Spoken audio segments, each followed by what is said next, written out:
last day na natin dito sa Vietnam. Pero dahil dyan, sulitin na natin ang ating stay. Again, maraming salamat sa Pinnacle JP Battery dahil binigyan nila tayo ng pagkakataon na i-explore ang kanilang napakagandang home country.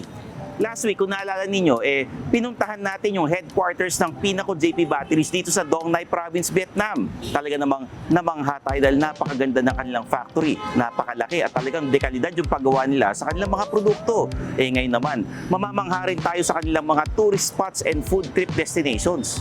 Tara, samahan nyo kami dahil medyo nagugutom na kami. Let's go!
Medyo nakakapagod yun ah.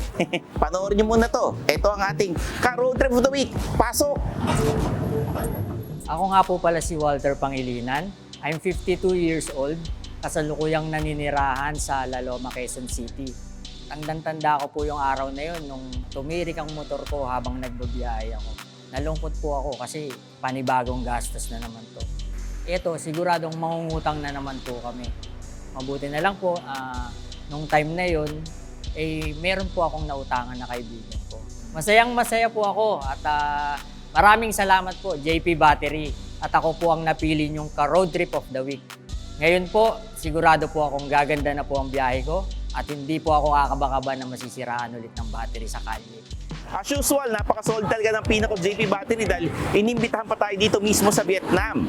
Pero all good things must come to an end. Kailangan ko nang bumalik ng hotel at mag-impake dahil pupunta na ako ng airport. Babalik na kasi ako ng Pinas.